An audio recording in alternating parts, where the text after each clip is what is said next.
මේ ආණ්ඩුවට අපි දන්නවා ලුණු ටිකක් දී ගන්න බෑ. මම අවුරුද්දට කලින් තමයි නැන්දම්මලා ගෙදර ගියේ. මන්නම් හරි අමාරුවෙන් අරගෙන අවුරුද්දට අරන් ගියේ ලුණු පැකට් එකක්.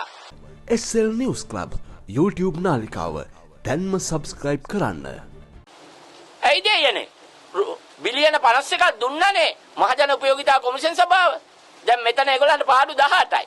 මරු කතාව. එතකොට 34 කෝ 34 අපිට දෙන්න. විදුලි බිල වැඩි කරන්න නෙමෙයි අඩු කරන්නයි ඕනේ මහජන උපයෝගිතා කොමිෂන් සභාව සෙල්ලම් කරන්න එපා. ආණ්ඩුව පැත්තේ ඉඳගෙන නම් මේ පාර. ඒ නිසා අපි පැහැදිලිව කියනවා තහවුරු කරන්න. මේ ණය පිළිබඳව තහවුරු කරන්න. මොනවාටද ගත්තේ කියලා කියන්න. ඒ නිසා IMF එකේ උවමනාවට විදුලි බිල වැඩි කරන්න බෑ. මේකට රටේ නීතියක් තියෙනවා. නීතිය අනුව විදුලි බිල වැඩි කිරීමේ කිසිම හැකියාවක් නැහැ කියලා අපි කියනවා. ඒ නිසා මේ යෝජනාව කුණු කුඩේට දාන්න තමයි වෙන්නේ. ඒ නිසා මහජන උපදේශන කැඳවන්න ඕනේ දෙපාද කියන එක මට තේරෙන්නේ නැහැ. අවශ්‍ය නැහැ. මේ දත්තා අනුවම මේක නොබලාම අහක දාන්න පුළුවන්. ඒ නිසා මේ ආණ්ඩුව වැඩබැරි ආණ්ඩුවක් කියලා පෙන්වන්න එපා. ඒ නිසා මේ කොමිෂන් සභාව කියන්නේ ස්වාධීන කොමිෂන් සභාවක්. මේකට ඇඟිලි ගහන්න එපා. මේකට පැහැදිලිව ස්වාධීනව වැඩ කරගෙන යන්න දෙන්න කියලා මං ඉල්ලනවා. ඒ නිසා විදුලි බිල කියන්නේ ඉතා සංකීර්ණ එකක්. ඒ නිසා මේ විදුලි බිල මේ අයට මං හිතන්නේ ඇඟිලි ගහන්න කියලා වැඩේ අනා ගන්න හදන්න එපා. ඒ නිසා මේ ආණ්ඩුවට අපි දන්නවා ලුණු ටිකක් දී ගන්න බෑ. අනේ මං අවුරුද්දට කලින් තමයි නැන්දම්මලා ගෙදර ගියේ. මන්නම් හරි අමාරුවෙන් අරගෙන අවුරුද්දට අරන් ගියේ ලුණු පැකට් එකක්. ඒ නිසා මං දන්නවා ඉස්සරහට දෑවැද්දට දෙන්නත් ලුණු ටිකක් අරන් යන්න වෙයි. මොකද ලුණු එච්චරටම හිඟයි. ඒ නිසා මේක ඔයාලට කරන්න බෑ. බැරි නම් මං කියනවා මේ ලුණු සංස්ථාවේ සභාපති වහාම අයින් කරන්න. බැරි නම් දෙන්නකෝ බලන්න. මට දෙන්නකෝ ලුණු සංස්ථාවේ සභාපතිකම. මාස මං 3න් 4න් ගොඩ දාලා පෙන්නන්න. ඒ නිසා මේ ආණ්ඩුවේ නොහැකියාව වැඩබැරිට ආසනලා ඉන්නවා. කයිවාරුකාරයෝ විතරයි අපි දකින්න හදන්නේ. ඒ නිසා කියපු ඔක්කොම පට්ටපල් බොරු.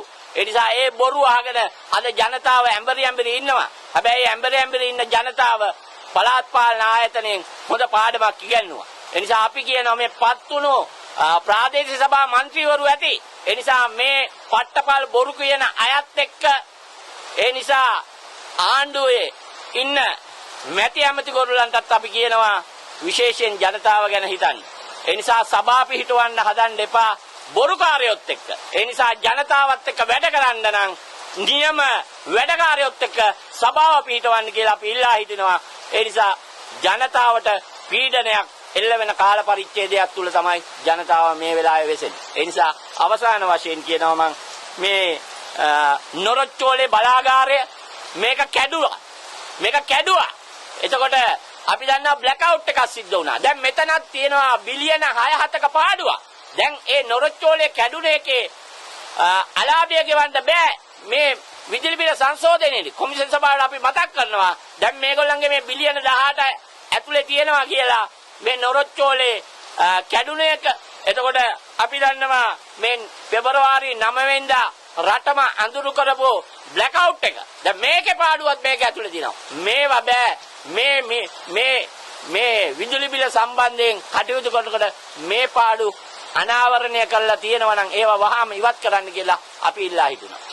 ඔබේ ගමේ නගරේ සිදුවන අයුක්තියට අසාධාරණයට එරෙහිව YouTube අවකාශයේ ඔබේ නාලිකාව SL News Club YouTube නාලිකාව දැන්ම subscribe කරන්න.